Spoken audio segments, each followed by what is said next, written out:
Драги наши пријатели на вкусот на традицијата, сега ќе го разрешиме најголемиот проблем и прашање како се прави правилно ришото. Има вакво мислење, такво, некој е за ова, некој е за тоа, но ние дојдовме кај вистинското маестро, каде што ќе ни го каже правиот рецепт на ришото. Evo ovako, rižoto je stvari vrlo jednostavan. Samo se treba pridržavati nekoliko osnovnih pravila, da ne kažem. Kao prvo, izaberite dobru rižu. Na svakom pakungu riže koju kupite od nekoj trgovini, ja imam ovdje vijalone, slučajno, to mi donese moj prijatelj iz Italije uvijek. Na svakom pakovanju piše da je ta riža za rižoto i piše koliko dugo se treba kuhati. Neka imate da je gotova za 15 minuta, neka ima za 25. Znači imate, to su vam već nekakva uputstva. Drugo, namirnice koje radite su vama po volji.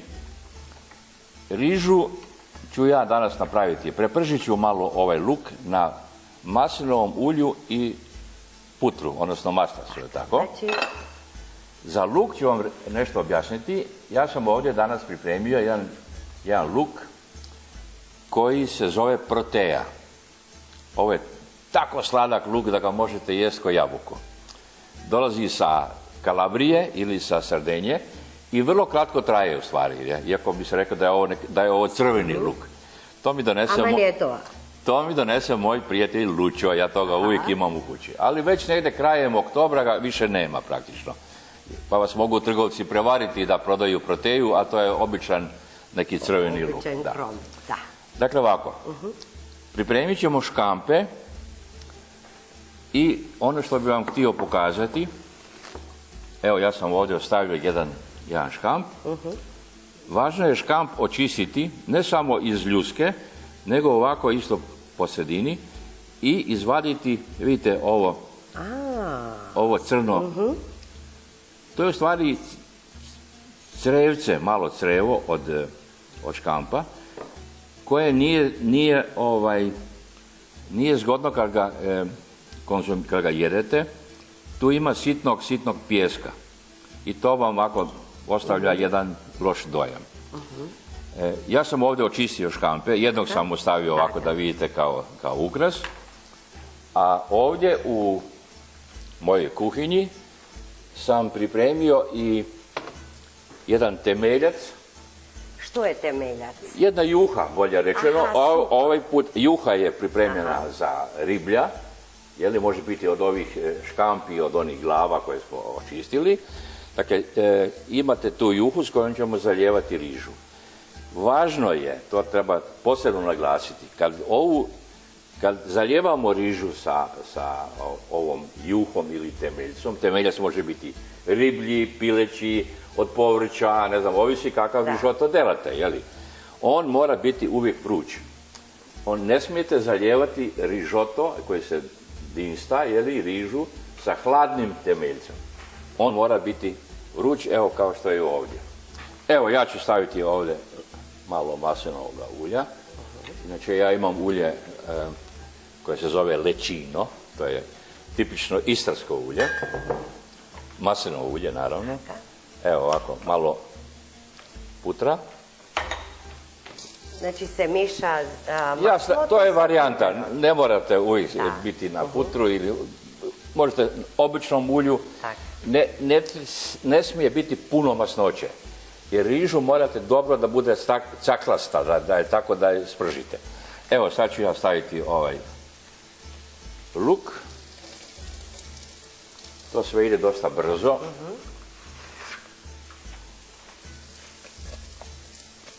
Tako.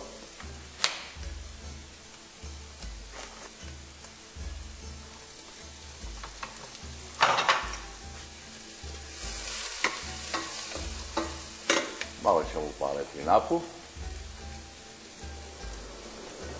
To ne smeta vama, ne? Ne.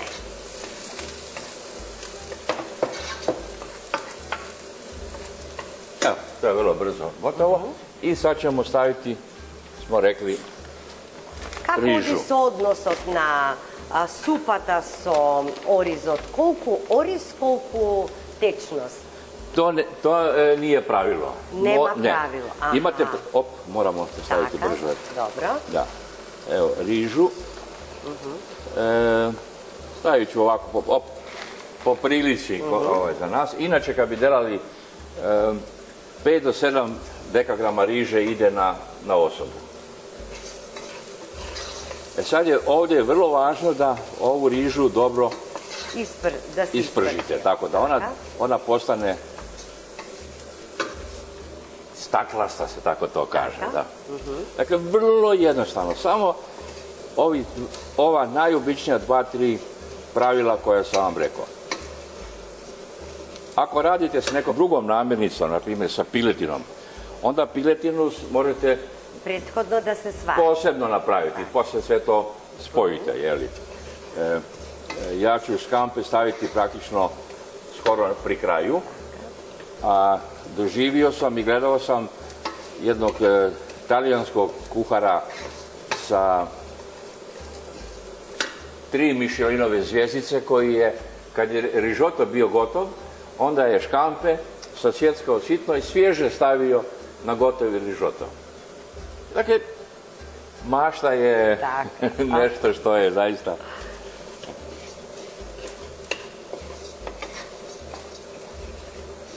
Evo ga, to ide tako. Da li si probal od kočanski od oris? Jaz mislim, da kad jadeše tava oris v Makedonija. A, imate dobru rižu, da. A meni je pravime tava oris o kokoška. Jedna šolja oris, 3 šolji voda. To je kad delate rižu u peći, ali to nije rižoto. To nije rižoto, tako. Evo, sad ćemo zaliti malo sa bijelim vinom. Da.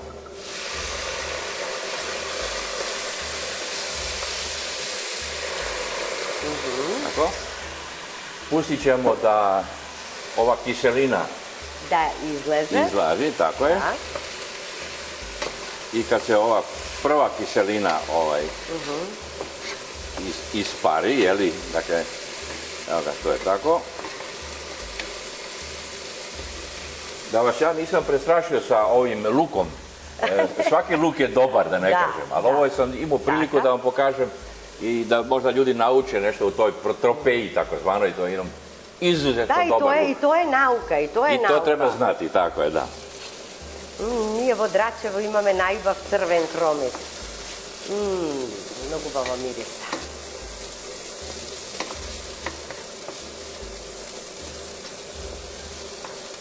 Evo, i sad idemo prema onome što sam govorio prije. Dakle, zalit ćemo ovu rižu, evo, sa prvom šefljom ovog ribljeg temeljca. I opet pustimo da krčka, da se ukuha. Dakle, ne možemo sad cijelu količinu dodati unutra. Uvijek se dodaje malo po malo kako riža upija ovu tekućinu. Tako dodavaš. Da.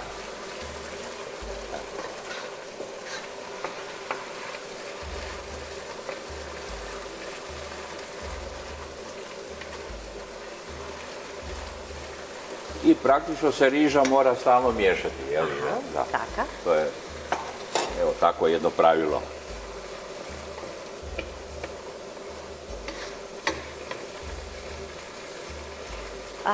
Ova riža, praktično moram reći, je negdje 15 do 20 minuta. Znači, koji začini sakaš?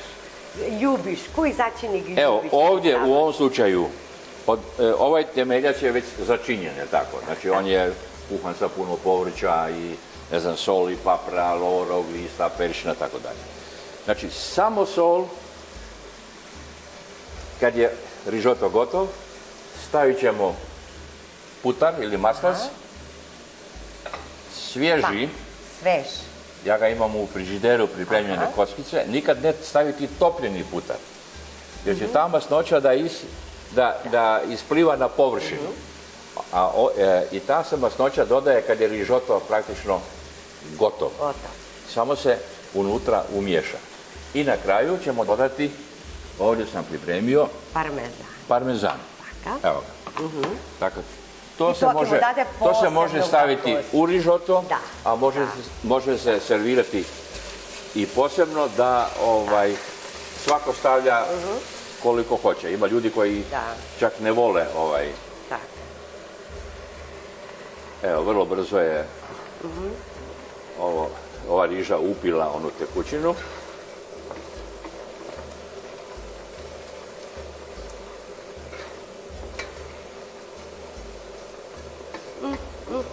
Ovo ima da lele kako ubavo mirisa. Miriši. Ja sam ovdje kuhao jednu ražu. Jednu svježu ražu.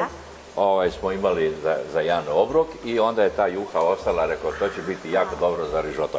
I zaista, osjećate jedan miris, samo treba imati strpljenja. Tu se ništa ne smije žuriti, nema ništa na silu, sve mora da ide jednim svojim tokom. Evo, mi moramo to delati 20 minuta i to je to.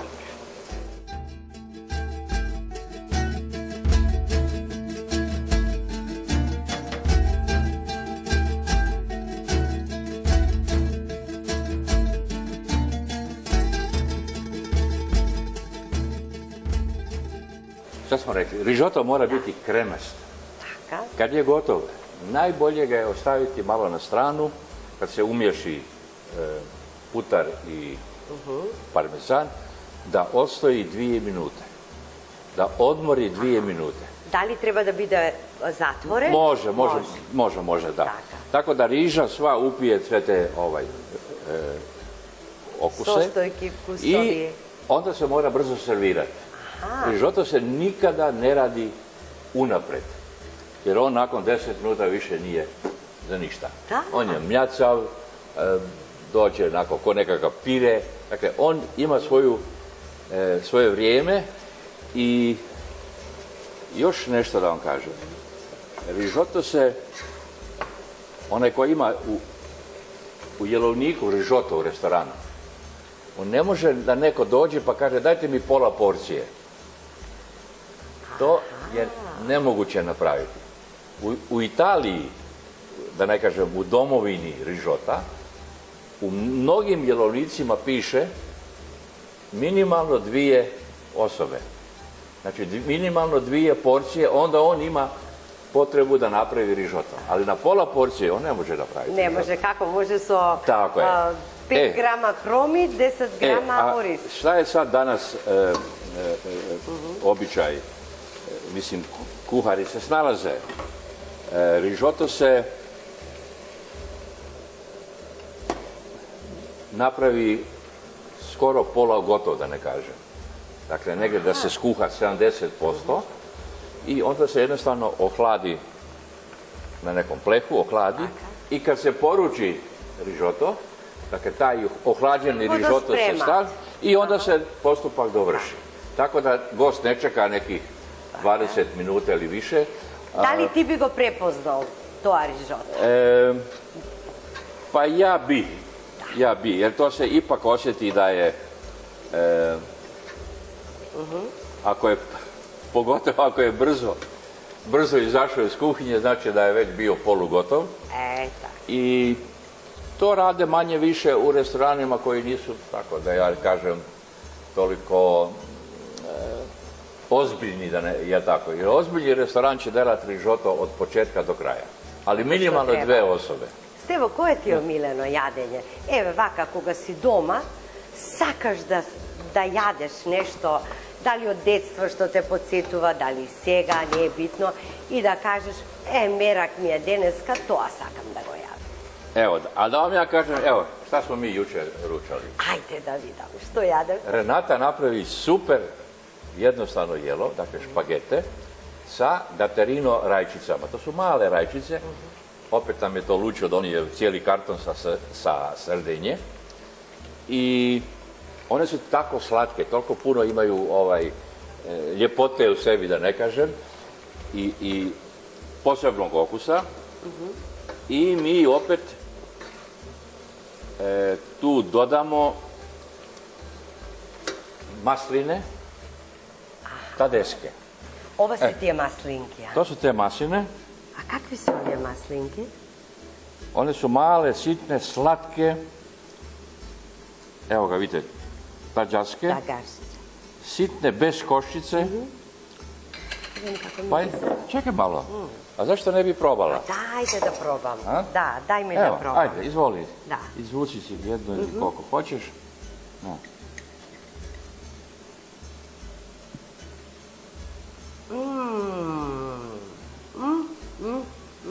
Pa dovoljno je imati ovakve masline i baciti samo sa špagetima, ništa više. I su ti još jeri domaćini. Malo peperončina i da malo I malo koji svež začin, neko je malo bosilek. bijelog luka i to je to. Bravo. I normalno, I ovdje kad treba... mi smo se najeli tih Treba špageta. sekogaš, da, na zdravje nekavija. Normalno je kako kultura na živenje, neli?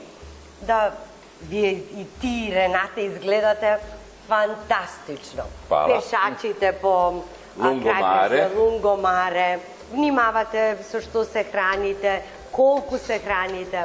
Znači, vodite jedan zdrav, ljubav život. So vitamini, so sveže ovošje, zeleni. Evo, mi imamo jednu veliku prednost ovdje kod nas u Lovranu. Mi imamo 2 ribarnice. I ja sa moje terase vidim kad je neka koča, neka ribarica vani, kad lovi ribe. Već u 7 sati imate svježe inćune, sardele, ne znam, dolje na ribarnici. I to je, dakle, pokušavamo, da ne lažem, barem 2 puta tjedno pojesti malo ribe, svježe. Kako smo nas dvoje sami, teško je nešto i iskuhati veliko, tako da dosta jedemo, da ne kažem, i vani po restoranima. Kad nešto skuhamo, zamrznemo, što nije problem zamrznuti i ohladiti i zamrznuti, staviti neku etiketu gore da se zna šta je i to kasnije konzumirati. Inače, ja volim sa žlicom. Znači, volim nekakvu čorbu dobro pojesti, dobro varivo, dobru maneštru, što kažu ovdje. Naročito maneštru od bobići. Od što je bobići? To je grah, grah sa kukuruzom. To moraš probati u Istri. Traži maneštru od bobići. Dobro. Bobići su male zrna kukuruza. Ti kako dođeš u Makedonija, grafke ti pravime, to je 1.000.000% gotovo. Ja se davim u vaše tavče. Tapče, grafče. Pa znaš ti moju... I piperki crveni. Ki ti ispečeme so luk, so magdono, so... A jabučar? I jabučar, pa ke ima togaš baš, ke bide poslednji od jabučar. Ajme meni jabučar. Hoće biti još u oktobru? Da. Ti je v septembri isto tolkavi se golemi. Ti čuvame. To mi je dosta. Ti čuvame nekoliko, da. I sirenje, ovčo sirenje. Ali jabučar, wow. Ja jabučar ne mogu zaboraviti. Kad sam dobio malo onog sjemena od jabučara. Da, meni nije uspio ovdje u mom vrtu, jer je te godine bilo jako puno onih zelenih martina, ali smrdljivi martini, da se kaže. Smrdljivki. A ja sam dao jednom kolegi dole u Makarskoj, on je imao steo ludnica. A moj rođak, koji je tu kraj Karlovca negdje na to zasadio u vrtu, pošalje nama jednu sliku i telefonira, veli, si ti meni poslao lubenicu ili si mi poslao paradajz? Kila i 16 deka je bio ovako. Njemu je to tako uspjelo da je to bilo fenomenalno. Bravo. Ma mislim, to je čudo. Čudo. Bravo.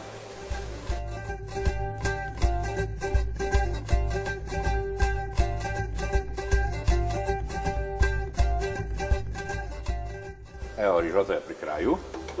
Imamo samo jednog škampa za ukras. Za ukras. I naravno ovo meso koje sam očistio ćemo staviti ovako. I to će vrlo brzo biti gotovo. Malo ćemo pojačati vatru. Tako.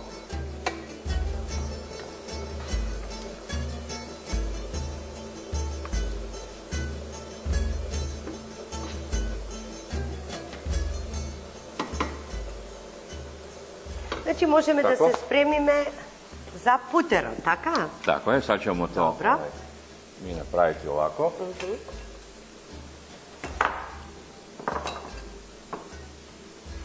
Fino. Evo. rižota je gotov. Kako mirisa.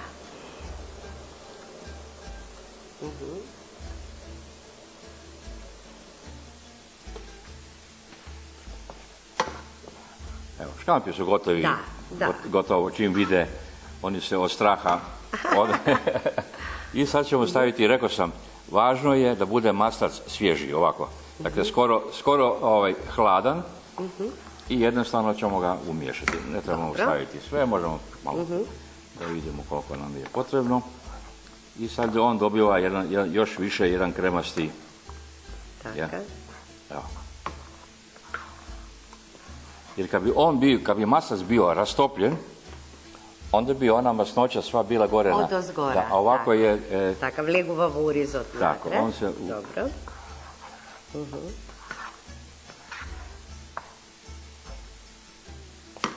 Tako, sad tebi dam da probaš.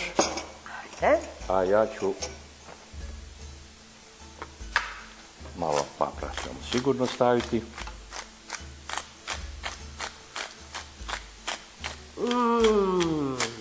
Dobro? Lele, koliko je dobro ova. Mnogo je dobra.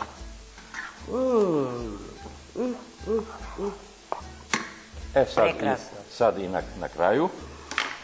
A valda ti je, Stevo, Lele, kako si go napravio. Ovako ćemo malo parmezana. Ovo je dobro da kamera vidi kako se ovaj parmesan riba. Evo, ne trebamo pretjerati, jer svako može posebno da si doda. Aha, znači go promešavaš napred i vednaš treba da bude servirano v činija. Ne sme da bude izlagano. Super. Ovako. I sada, vrlo kratko da odstoji i mi to možemo već probati. So netrpenje očekujem. Ostanete so prisotna tradicijata.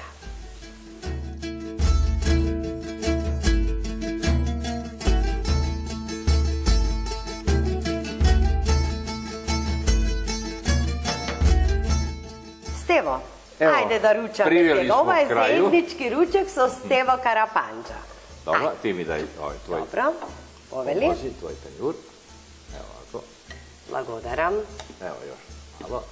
To ćemo dodavati pomalo. Odlično. Kako mirisa. Kako mirisa. Prekrasno mirisa. Evo, baš sam i ja malo znatiželjen. Renata je probala, rekla je da je dobro, ona je najveći kritičar. Da. Nikogaš nema da kaže nešto što ne je dobro, deka je dobro. No, ne se somnevam. Uz ovaj rižoto smo pripremili jedan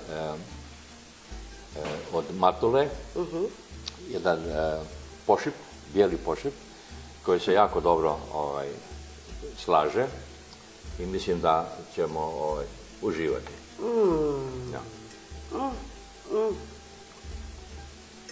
Ne da je dobro. Сега, ја дознавме тајната на прекрасното рижото од Стево Карапанđа и да ви кажам, верувам дека сите сега дома ќе сакате домакинките да си го направите овој оригинален рецепт. Прекрасен. Прекрасен. Хвала. Ние, знаеш како викаме во Македонија, Стево? Рацете да се позлатат. Да си ни здрав и жив. Се гледаме во Македонија во октомври. To će biti vrlo brzo. Ете така. Ja se veselim. И ние исто така со нетрпение те очекуваме тебе и другите шефови да ни дојдете. На здравје ти благодариме многу и убав ден на сите вас, драги наши гледачи. Довидувања. Довиđenja.